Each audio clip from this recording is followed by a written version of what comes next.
Felippe Nardi. Felippe Nardi. A Brazilian-born presentation designer, Creative technologist, and founder of Inside the Show. Confidence is you're able to do something over and over. What is most important is, are they understanding you? I was pissed off because something didn't work the way that I wanted. And everyone was ending the session, when I ended the session, was saying, wow, this was amazing, the best presentation ever. They didn't know what I didn't do. Today on the podcast, I sit down with Felippe Nardi, the founder of the Inside the Show program that teaches you to transform your online sessions into unique, magical audience experiences. It's hard to put into words how amazing Felippe's presentations are online. These are not old-fashioned, boring meetings or webinars or workshops. These look like they are done in post-production. Like, it's live, but it looks so polished. It's incredible. Felippe came across my radar about 18 months ago. And when I saw him do a workshop online, I was totally sold because I've been doing a lot of webinars. I did 500 webinars in my course of my career of running Webinar Ninja. And I never saw somebody do an online presentation live that looked so good. It looked literally like magic online. So for the past 18 months, I've been chasing Felippe as a student of his program to get him here on the podcast to teach you what his Inside the Show program is all about, what he teaches, why his presentations are so magical, all that kinds of stuff. So we're going to show a live demo of this magical experience of his presentation so you can know what we're talking about at the end of this conversation. So if you're listening to this podcast, then you may want to go to YouTube and check this out later. Just go to 100mba.net/YouTube so you can see this magic in action. Felippe is a dynamic person. He is an engineer. He's a designer. He's a teacher. He's also an amateur magician. And that's kind of how the Inside the Show program started, because he knew a lot of people in the magic world, and they reached out to him knowing that he's an engineer during the pandemic. They were like, hey, I need to do magic shows, and they need to look as magical as they do in real life. How do I do this on Zoom? And with his wizardry, he was able to help these magicians. I mean, if this is good enough for sleight of hand and magicians that are using props and cards and all kinds of stuff while managing their screen and managing the presentation, then you know it's good enough for a sales webinar. I was so impressed by Felippe and his program and his presentation that I signed up. And I took the program, I went through the training, and I actually presented and used his techniques and his way of presenting in my latest launch, Own Your Job. And it was a 3-day event, and we got incredible feedback about how amazing it is. The first thing that people ask is this live? This seems so polished and so well done, and the animations and the effects and everything is incredible. And the next question I asked is, how are you doing this? So this is why I'm doing this episode, to explain how we do this, what this is all about, why this is so important, how this can really earn a lot of trust and credibility in your sales funnel, in your business, in your marketing, in everything. The other thing I want to mention is that it's really loud and crowded online. If you want to stand out, this is a great way to stand out because you're going to look so much better with your presentations, your webinars, your workshops, your coaching, using the Inside the Show methods and technology. Felippe is also from Brazil. He's a non-native English speaker, and yet he still is out there presenting, teaching, not worrying about, his accent or anything like that. He's owning it. I love that about him. I love the fact that he's showing people that anybody can do this, regardless if their English is perfect or not, or whatever it might be. So I got to give it up for him, and we talk about that in the conversation.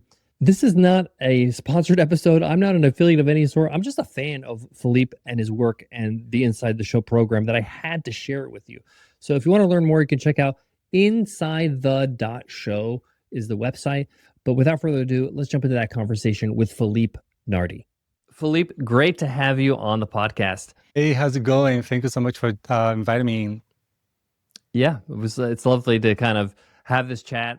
We've kind of been working with each other from afar. I've been part of your program, so I'm really excited to share your story, but also share your perspective on online presentations. So one of the things I want to kind of start with is one of the things you do is reword this idea of online presentations, and you call them online or virtual experiences instead of like, I show you how to run a better webinar or something. So tell me a little bit about why do you call it experiences? And what does that mean for somebody who wants to kind of level up their presentations online? I think nowadays we go to meetings every single day and we are really tired of them. So when you hear about training online, usually what you think it's like something like a meeting. It's boring, it's dragging, and you want to hear the subjects that interest you. So you have to make an effort to connect with the presenter, the session, and pay attention. But if this same thing was a all-day in-person summit, it suddenly becomes something very exciting. Oh, I'm going to travel. I'm going to spend all day with them. So why does an hour, the perspective of an hour online is more dragging than going to an in-person event for 8 hours? And the reason is because it's the same thing and we are doing it every single time. So I'm shifting away from looking at online presentations as meetings, and I'm looking at them as experience, how they can be something that could not be lived otherwise, but live. Yeah. And we're teasing everybody a little bit here, but we're going to be showing what you're talking about towards the end of this conversation. But I have joined your program. I have implemented what you teach. I use the software that you recommend. And anytime I run a presentation online, when I run a live launch, when I'm doing workshops and I'm using your techniques and using what you teach, the first thing that people say in the chat is this live or is it recorded? It looks so good. It seems like it's in post-production. It looks like all these graphics and all these elements are happening not live, because they've never seen somebody do this live. I remember the first time I saw you present online, it was Taki Moore's group, and I thought, this is like something new. This is like a magical experience. It's not like the actual presentation itself has value. So I want to ask you, where did this idea come from to really level up the online presentation world? Because you haven't been doing this for very long. It's been a few years, but I think you quickly have grown and people have paid attention very quickly. That has been 5 years so far. And this is exactly what happens. People go through the presentations that we do and they say, how is this happening? And sometimes they even say, is this live? This is a problem for me, actually, when I'm doing presentation masterclass that I teach people how to do these things and I invite them to join the program. They just pen in the chat, this is recorded, this is not live. And we usually now expect when this happens, I have someone on my team just pin the message for me and I can bring it up on screen. And I say, hey, John, you're thinking this is not live, so I'm talking to you right now, this is live. Or I always have a part of my presentation that I know to expect someone is going to say that it's not live. But the idea, it comes from magic, really, the magical world. Since I was a kid, I was always passionate about magic, and I grew up learning magic tricks, and then it went a little bit off, and in my life, I became a designer, then I became an engineer. And later, a little bit before the pandemic, I started diving into the world of magic again. And I learned some very professional communities of people doing magic. So I started using my skills as a designer, as an engineer, to create what they call magic tricks. Actually, they call it effects. You cannot call them magic tricks. They call it magic effects. So I started creating magic effects, and it started growing very quickly. And I had some of the most popular and famous magicians in the world using it. And then the pandemic came. And when it came, all these people were doing the effects that I was creating in-person events, going every day out and about. And suddenly they couldn't go out anymore. So I started seeing quickly magicians go online and started doing magic shows. So I was excited, and I saw this YouTube clip of magicians with Dan in the middle and then people around the magician. And then the magicians quickly switch between the spectator, interact with them, then they are back to the audience. So it's something super interactive and magical. And when I went to it, it was nothing like that. It was really boring. It was like a meeting with a magician. And here's the thing about magic. It's either it has to be impactful or it's lame. And I knew what these people were capable of doing. They were able to go online with you, have a library, like a little shelf behind you, and pick a book in the shelf right now and get another spectator. So tell me a number from 1 to 100. Okay, so Omar, open this book at this page. First word, look at it and look at me. Hmm. So the book is yours.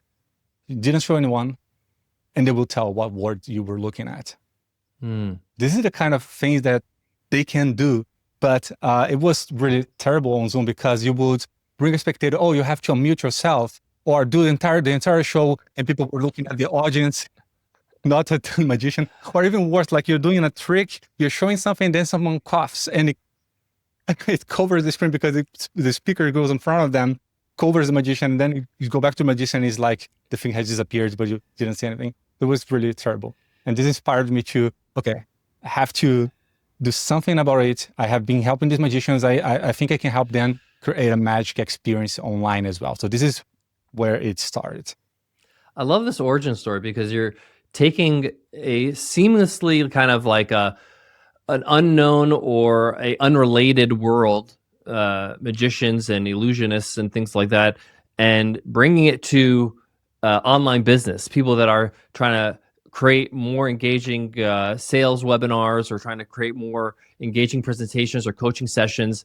And I love this idea because by doing this, you're kind of leveling up, you're kind of doing something different. You're doing something that's higher level than what everybody else is doing in our world. You know, I've been doing online business for over 15 years. I ran a software company which was called Webinar Ninja. So I ran over 500 webinars. I've seen a lot of webinars, you know, over a million webinars are hosted on Webinar Ninja. So when I saw what you are doing, my first thought was, how can you, first of all, explain to people the value of what you're offering in a way that they understand that this actually is going to convert into sales. This is actually going to convert into more customers or retention, keeping your coaching clients. So when somebody asks you, okay, I love what I'm seeing. This is great. It's brilliant. It's entertaining. It looks fantastic. But what does it mean for my bottom line? What do you say to somebody who's listening to this and saying, okay, this sounds interesting, but is it actually going to convert to dollars? I have never heard that question, to be honest. Because people, when they see, like, they are immediately, wow. There is this effect. And the main objection that I have is actually not if this is going to bring value, but is it going to be so hard that I cannot do it? That's the main thing. The technical point of view. They ask me. Yeah. Yeah. And how do you overcome that hurdle when somebody says, okay, this looks amazing, but I'm not a tech person? Well, what I tell them and what we have built the Inside the Show program around is this was made for magicians. They are not tech savvy. They are one person and they are handling magic effects and tricks in their hands at the same time they are producing shows. We were able to get them to do amazing shows while running magic cards and using props and managing everything by themselves. And they were not tech savvy. So since then, we have built the program around for people that are not tech savvy, because I'm a tech person and I don't think there is value on only have tech people in the program. I think there is so many talent that's not necessarily tech savvy. So we have built it in a way that allows them and anyone really to get up and running fast. Because usually when you are learning these things, you have to learn how to set up everything, how to do every single thing. So when you go for tutorials online and they are teaching you how to configure everything from scratch, and this is something that I don't do. I don't teach a software. I teach you how to go online and make an impact. So I pave the path to make it so easy that anyone can do. And we have people ranging from, I think the youngest one is 18 to 80 years old. And these are people that are from all different ages, and they are using Inside the Show. They're presenting that way every week, every day. Yeah, and just to go back to my original question about how does this convert into dollars or sales, I'll just share my own experience. I ran it with my 3-day launch. I was using your techniques, all the things that you share in Inside the Show, and just to give people a picture before we kind of go live and show you, there's a lot of interaction happening, meaning that there's live on-screen polls. There's a way for me to celebrate, for me to give shout-outs. People's comments are printing on the screen. I have slides behind me, vertical slides, and I'm able to kind of go in and out and talk to people and be able to present the slides without like kind of over hauling my whole screen so it just shows slides and I'm gone and I lose the connection. One of the things that you talk about in your program is flow and how you got to keep the flow going so you don't lose your crowd. I believe all of that increases your perceived value. A lot of people just feel like, okay, this is trustworthy. I can trust this person because it looks really polished. It looks really professional. This person actually made an effort and then just phoning in with like just popping on Zoom and winging it. So many people are just kind of doing a half-assed job, which is kind of sad. We got testimonials for the free webinar, not even the product. People were just like, this is amazing. I've never seen anything like this. This is so professional. I would attend any of his trainings. So from my perspective, I feel like if you're trying to quickly earn trust with your audience and quickly get them to the point where they're ready to buy, this is a good way to do it because automatically differentiate yourself when they hit like one of the things that really surprised me, because I've done a lot of webinars, is the retention rate. How long people are staying on and not dropping off because they're really engaged by the whole experience of the presentation. So I just want to kind of tip my hat and say that, I definitely feel like you're adding a lot of value. And from a business point of view, you're adding a lot of trust when it comes to that. That's awesome. That's awesome. There is something in terms of rotation that I also see on my sessions. Something that I always expect when I'm doing these masterclasses is that an hour before I will have like 50 people in the waiting room, like an hour before, just waiting for it to start. Then at the end, we have like, it's constant. Very few people drop the call. And we usually, the last one we get 700 people live and we ended it with 600 or something. And then we ran the partial, which is something that we do like a little ending for the session with our logo, a little music, and just something to end the session. And there is nothing like this is over, it's done. This is for people to drop off. And I think 50% of people stay until the very minute that I turn off the call. So even the very, very end, because they're so interested in seeing what's happening, how this is all happening. I know. I mean, I think people are really even impressed even before we get started because you have this thing called the pre-show where you have a screen and music and people see their faces flying in. It's pretty cool. I think that definitely when we show the crowd the demo, they're going to really love it. And I just want to just be fully transparent here. I reached out to you because I think that you'd benefit and help my audience with just like you helped me. This is not like a paid promotion or I'm not even an affiliate or anything like that. I just think that when there's good work, it should be shared, and I don't want to just keep it to myself. So I just want to make sure that people know this up front. One of the things I want to get into is a lot of our audience members, people that I teach at the $100 MBA, their English is not their first language. English is their second, maybe even third language. You're from Brazil. And you teach, your whole program is in English. You're not a native speaker. A lot of the people that I work with that are non-native speakers, they're a little bit tentative. They're a little bit self-conscious and they don't want to put their work out there in English because they feel like, it's not polished.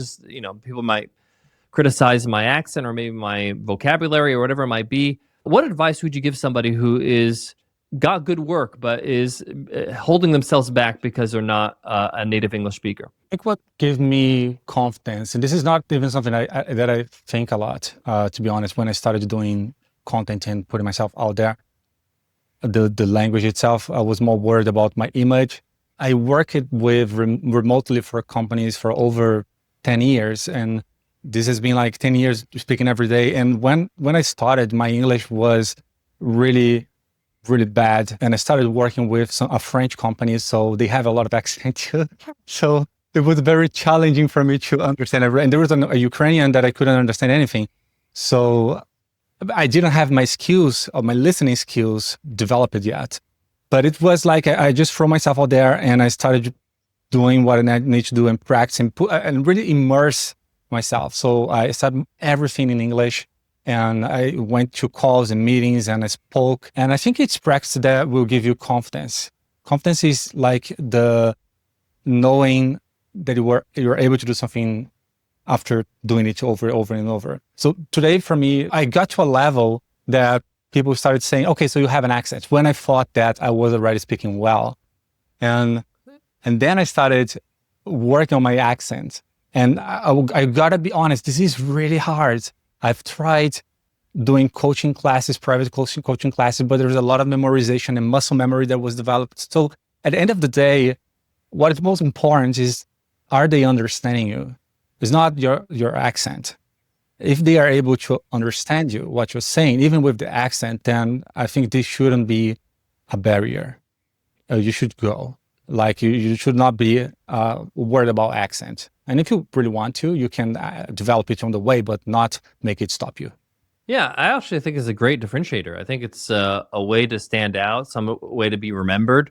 A lot of people kind of blend in because they all sound the same, So I think that if there's anything different about you, I think you should just own it. One of the things that I talk about a lot is that, like, if you Google my name, Omar Zenhom, because it's so different and so unique, because my parents are Egyptian and migrated to the U.S. There's not a lot of Omar Zenhoms online and putting themselves out there. So I'm like 20 pages deep on Google. But somebody like a friend of mine, Justin Jackson, for example, shout out to Justin, who runs a great company over transistor.fm.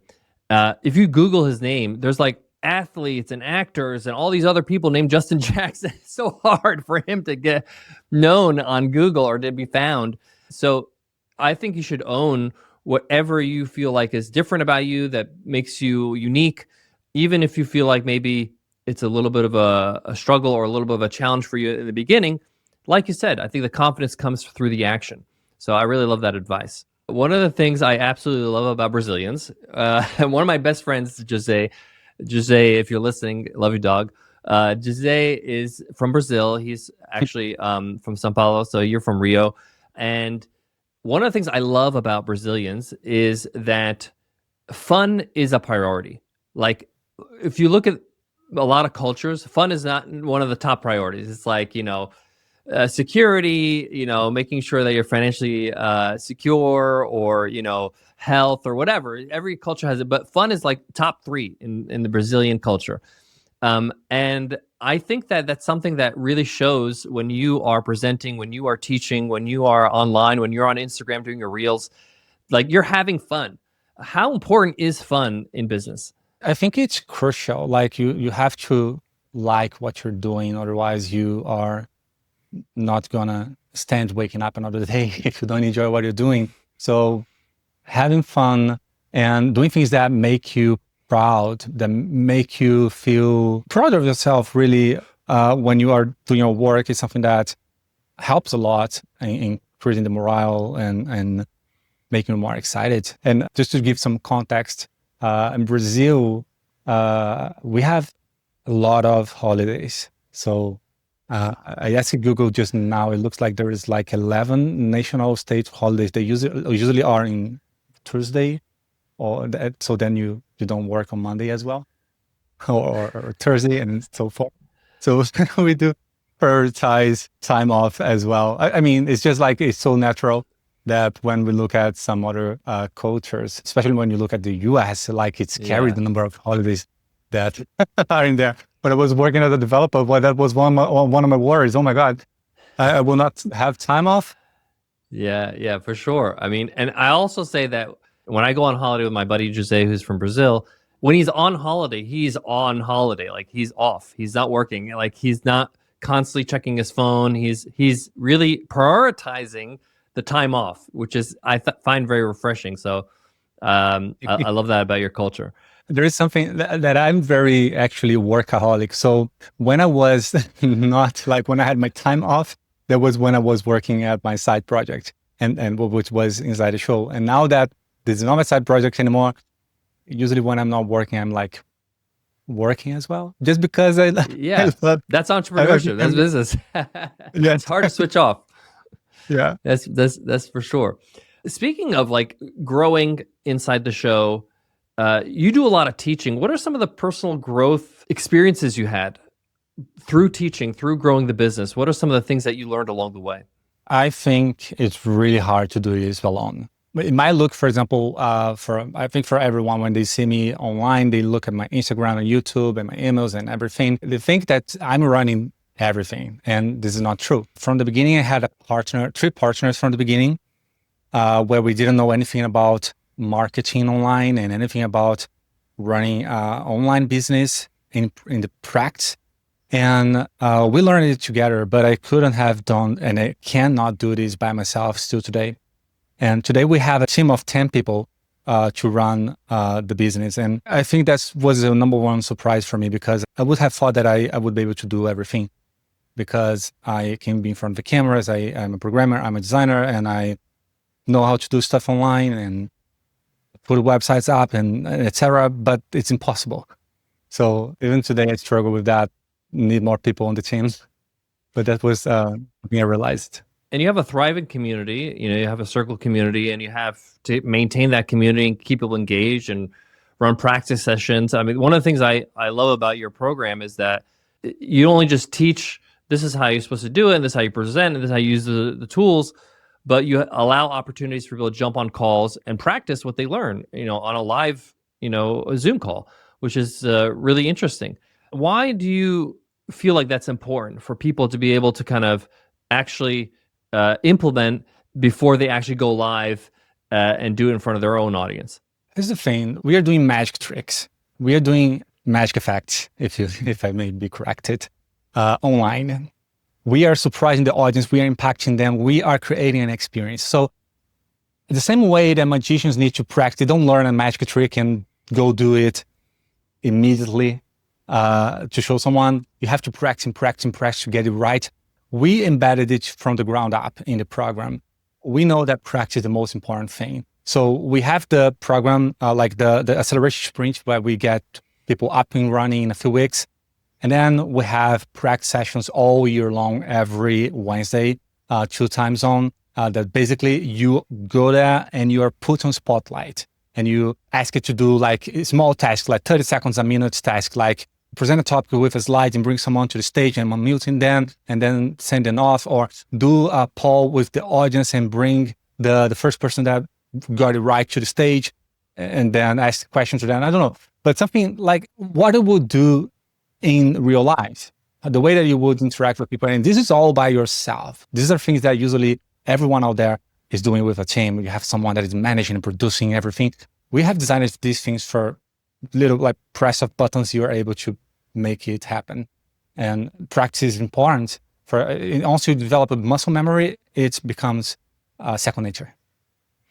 I love that. I'm very honored when I get to speak in public on stages, at events, in conferences. I just spoke at Dale Beaumont's event, which was on a cruise, which was crazy. I was speaking in this huge theater. One of the things that people say when I get off stage is like, you are very good at public speaking. I tell them that like I've been working on it for a very long time. And what people don't understand is that it's so much easier to be good at anything if you rehearse, if you do it over and over. Like my 25-minute speech, I know it like I know the lyrics of my favorite song. Like I can jump in and out of it. I don't need to look back at my slides. I know exactly when to click the clicker. I know exactly when I'm hitting my beats, when I have to pause, when I have to really connect with the audience or whatever it might be. Because I've literally ran that speech 50 times before I did it in front of anybody in an audience. And a lot of people think that's overkill. Isn't that like not natural? All that kind of stuff. I was like, no, because it becomes even more natural because it's just so second nature. So one of the things I really love about your program is that you really emphasize rehearsal. Like when I was running through your program, you would tell people to go and do some homework and record your video. Like, for example, you would teach something like do your pre-show and then run a poll and then do some confetti to celebrate somebody's win. And you would just record. It's like a 1-minute thing, but you record it. Yeah. But the reason why it works and why this is so important is because you don't want to do it for the first time when you're in front of a live audience. You want to do it a few times at least so that you are comfortable. It's no surprises. So I do think that rehearsal is something that's really overlooked. A lot of people just think that they know their content. And I think one of the things that I want to talk to you about is it's not about the content, right? It's not, everybody has content. Everybody has information, right? It's how you can deliver it, right? How good are you at communicating your message? So share with me a little bit about why communication, how you communicate is so important when it comes to online presentations. The way that I see it is that presenting is 50% delivery, 50% content. And you're only as strong as your weakest link. A lot of people have already heard that sentence. And if your weakest link is the delivery, so no matter if your content is super great, if you're the best teacher in the world, you're not going to have the same impact if your delivery was up to match. So that's why it's so important to communicate and to work on your delivery, because it amplifies many times your content when it's already great. I so agree with this. If anybody wants to just go to TED.com, look at the most popular TED Talks. If you look at the topic, you look at the content that's actually being shared, it's not revolutionary. It's like a very simple idea, but it's delivered so well that that idea resonates with you. It's really delivered in a way that really connects with people. So I highly recommend people really think about the delivery. One of the examples I love to give is we all have Uncle Bob in our family. You know, he might be called something else in your family, but Uncle Bob, every single holiday, every single Christmas, every single Easter, whatever, when he's at the dinner table, he says the same joke. Uncle Bob repeats this joke every year, and every time he hits the punchline, everybody laughs. Why? Because he's saying this joke over and over for years, for 50 years. So he's so good at the delivery, it still kills, right? It's the same joke. You know it's coming, right? But Uncle Bob is a legend in everybody's family because of that. So I really think about that a lot because, you know, when you look at the professionals out there, like I like to see like who else is doing things at a high level. So you look at the professionals, you look at people like Stephen Colbert, you know, the late night talk show hosts or stand-up comedians. This is not the first time they're doing this special. They've nailed all the beats. They know exactly when people are going to laugh, and that way they don't talk over the laughs, and they have everything timed perfectly. How do you think they are able to do exactly 1 hour on Netflix? How do they do that? Like, because they've done it a million times. And I think that's something that we kind of forget. I think it's really good to watch even an online presentation, a webinar, and figure out, like, reverse engineer it. Like, how is this person pulling this off so flawlessly? I want to say that when I watch you present, I think of the same. I think of the, like, how is he able to do this so seamlessly? I don't even see your hands. I don't even see how you're actually switching slides. I don't even see how you're putting things together. Of course, I know like how the sausage is made because I'm part of your program. But initially when I saw it, I was just like, is this happening in like somebody else in another studio, or somebody else is cueing these things? How important is that when you were coming up with this program to kind of make it look like it's effortless? It's funny because I didn't really think about making it so effortless that it became invisible. The things happen as you're speaking and you're talking about something, then something appears on the screen. You never stop to click on a button or to say, oh, are you guys seeing my screen? Things just came like, it looks like it's an edited session. And that's why people think it's not live. But it didn't come like I was looking for that. So actually, I was looking to make it so easy that anyone could run it. And it became so easy that now it's invisible. It was a side effect, one side effect that I definitely use and abuse, which sometimes is a problem because people are left sure that there is someone running the tech for me, or there is a team running the tech for me. That's another thing that I hear a lot. Yeah, for sure. I think that what's interesting about it is you don't do, and anybody who does an inside the show kind of presentation, don't do the common things that you always hear on a webinar or on a Zoom call or in a meeting. You never say, can you hear me? You never say, is my camera clear? Can you see my screen? Are you seeing my slides? You never actually say these things because you know everybody sees it. You have a reflection of what the audience sees. You know exactly what's happening. You've already, prior to the actual meeting, made sure everything's working. And there's something about that alone, but just like not putting the burden of, is this presentation working on the audience? That alone, by just like, that's not the audience's problem if they can hear you or not, or if they can see your slides. Their job is not to be your producer, right? So I think that that's a really interesting thing, that a little small thing that makes a big difference. I want to talk about the small things. How important are the details when somebody is presenting live? The details are something that I really look after because the details are something that becomes invisible. When you see something that is so good, you don't remember very well why it was so good. You just have this feeling. But when you see something going wrong or something not so good, you remember this. So I aim for a high standard always, but if something fail, people don't know what to expect. Like there are situations like something didn't work the way that I wanted, but people was just ending the session. I was pissed off because something didn't work the way that I wanted. And everyone was ending the session when I ended the session was saying, wow, this was amazing, the best presentation ever. They didn't even notice. Didn't know what I didn't do. Yeah. So I think it's like aiming for the sales is great, but if something doesn't work out, just like people are not gonna know what they miss, and they will be like really impacted already by so many other things. Well, ladies and gentlemen, those who are listening, as promised, we're going to pass it on to Philippe right now, and he's going to kind of show us what he's been talking about. And, I teased this at the beginning of the episode that you're going to get to see a demo of what this inside the show kind of experience looks like, what your presentations might look like if you want to kind of learn the ways of Felippe Nardi and the inside the show methodology. So if you're listening right now on the podcast, awesome, thank you. But you may want to check us out on YouTube. Just go to 100mba.net/YouTube, and then you can check out this same episode, but on video, so you could actually see what's happening and what we're talking about.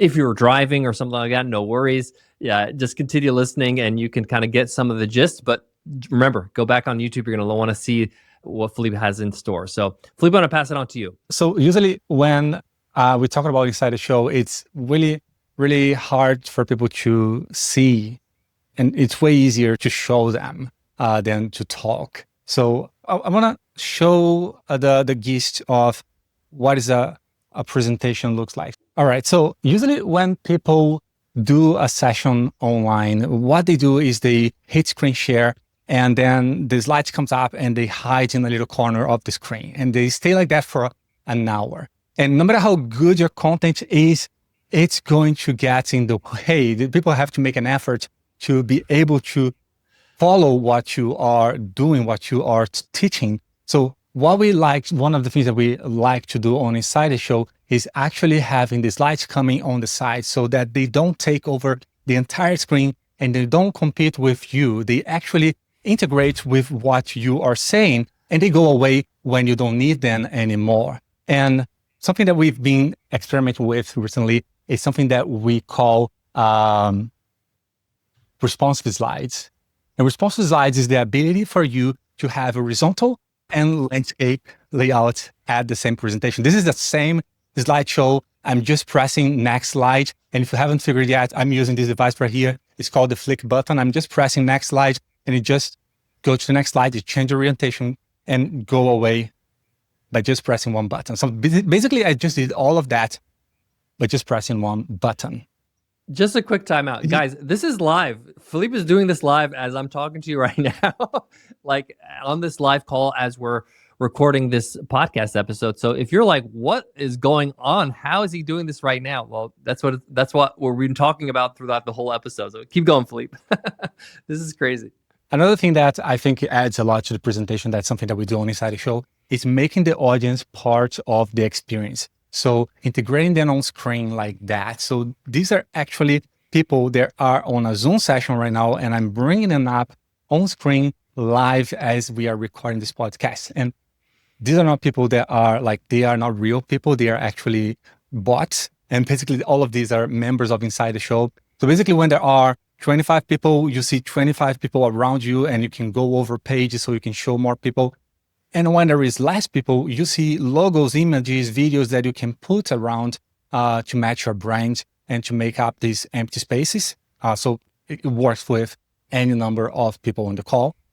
And these, by the way, these right here, these people right here, this is what we call the Zoom Audience Simulator. There is a call that is on right now, and this call, we have 25 or so bots online 24 hours. And this is something that basically members can go in and practice their workflow. Since they are actually actual participants, they can go in, spotlight, unmute, and do everything that you would do in a live session with the bot. And this is 24 hours, so you can practice on your own time. Aside from the practice sessions where are live trainers that put you on spot and ask questions and ask tasks, this is the other practice element that we have to allow you to practice 24/7. And this allows me to be doing this demo right now. And these bots can actually talk to you. So they actually they are able to send messages on the chat. So I can bring like messages on screen, just like they would, you would be able to in a Zoom session. In not only Zoom, but I'm talking about Zoom a lot, but a lot of things that we do, like 90% that we do works on Google Meet, Microsoft Teams, WebEx, and so many other platforms. But honestly, Zoom is the best, and for many reasons that I can explain later if you guys want to. I will have some a little invitation for you guys. So these bots can talk, and one of the things that we do is give people a reason to be live, because they could otherwise be watching a replay at 2x. Why they are live with you?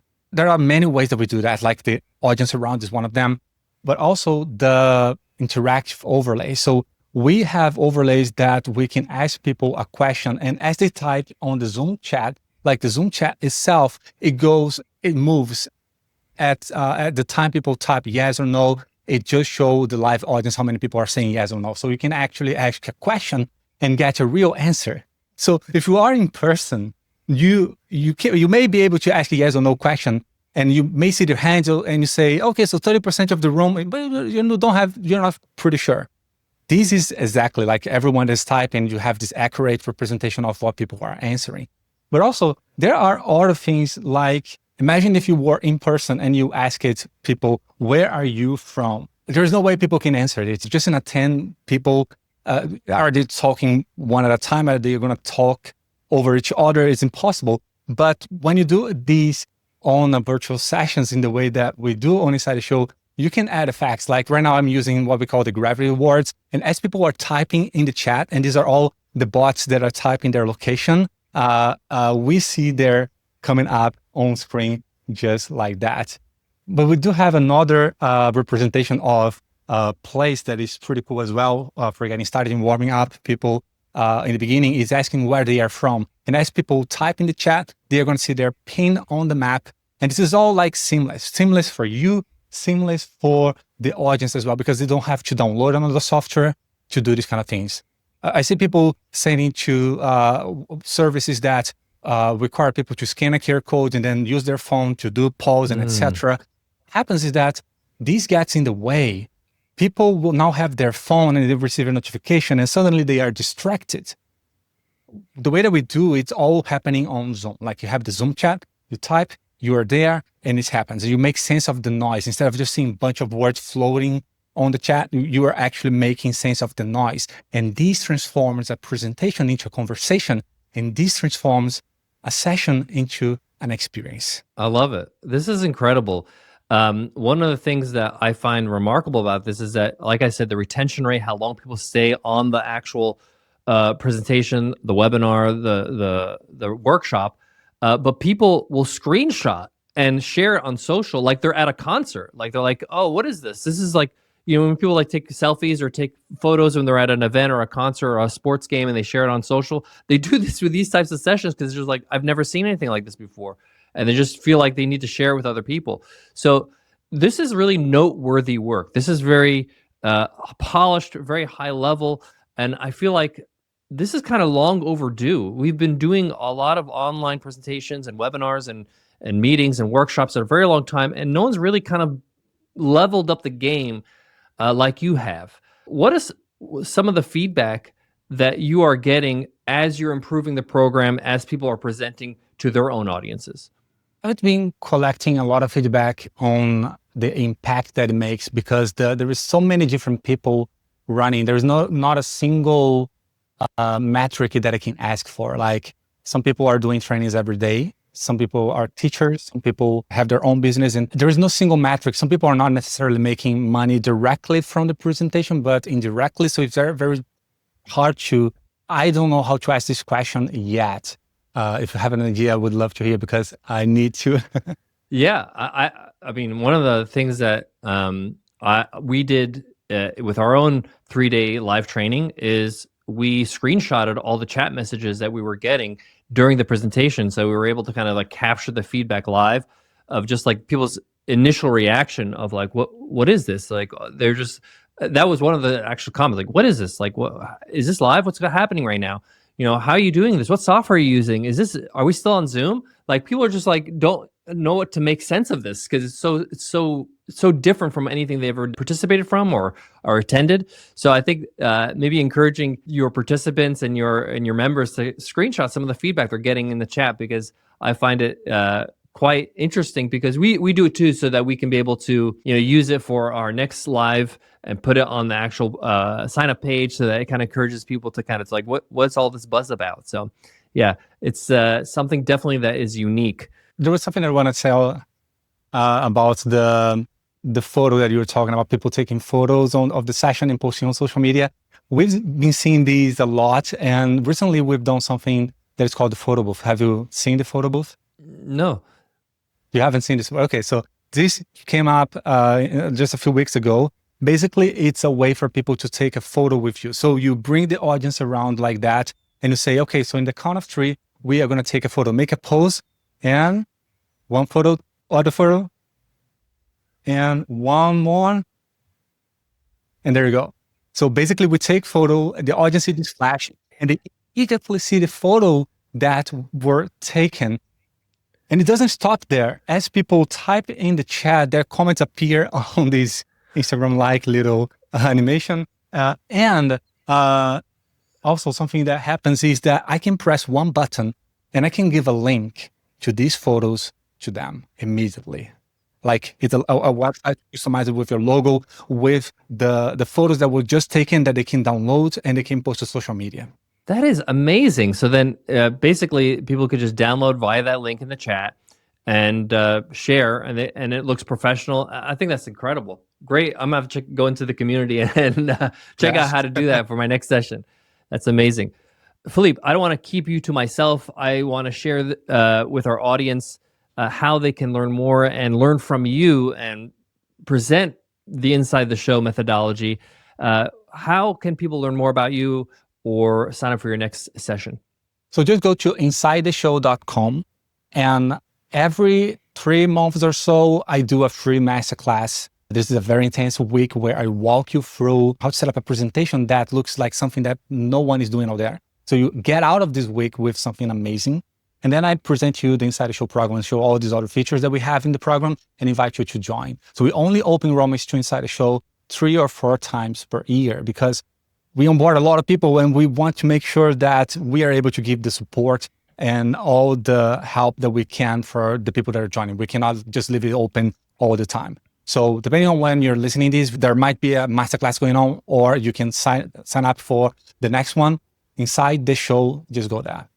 I signed up about a year ago. I went to his website. I went to insidetheshow.com. I signed up for the next masterclass week.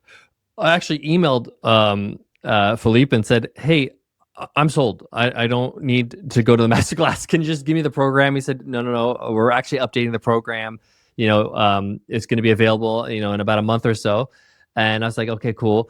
So I attended your free week of training. And guys, this is like several sessions. You're in a community. You're asking questions. This is like free, like a program that honestly you could charge $300, $400, $500 for. And then after you kind of get a taste, it's like module 1 of what Inside the Show is all about. And you can actually see you creating these great presentations in that week. You're like, totally like, I'm in. How do I do this? And you sign up. And I think you run a great program at a good value. And if you run any kind of live presentations, whether you do it for sales, whether you do it for coaching, whether you do it for content, or even if it's not even live, I think it's even great if you're doing recorded videos. You can record these sessions as well and create these great, even like mini courses or online courses if you're doing that. And I've done that before and used your software to kind of record the videos. So I highly recommend it.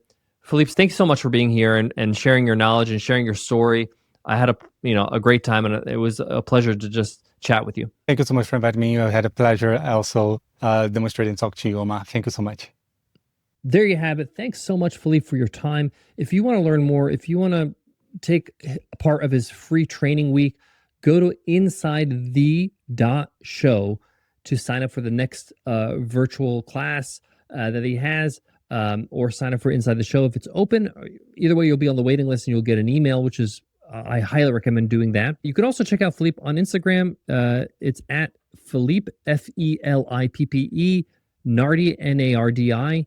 And you can check out some of his reels, and some of his content there is brilliant as well. The message I want to leave you with here, guys, is that if you want to level up in any area, one of the best ways to invest in your business and yourself is investing in your communication, investing in the way you portray yourself, the way you come across to the world.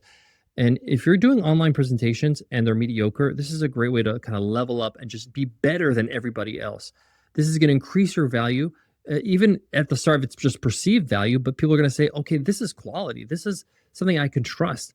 And it makes it much easier for you to sell your products and services when you're starting from that level. Thanks again, Felippe. And thank you guys for tuning into the $100 MBA show. If you love this podcast, share it with other people. Send them a message and say, check out this episode. Just send them to 100mba.net. Thank you in advance for doing that. And of course, if you want to continue learning from me, sign up for our 3 Things newsletter, where I share with you 3 things every single week. It's a way for me to coach you from afar and share 3 things. 1, something to think about, something to change your mindset so you're growing your mind. 2, something to actually do so you're building every week. And number 3, something to learn so you're growing and skilling up every single week. It's absolutely free. Just go to 100mba.net to sign up any of our freebies, sign up for any of our lead magnets, our templates, and you'll be added to our newsletter automatically. Thanks again, and I'll check you in the next episode.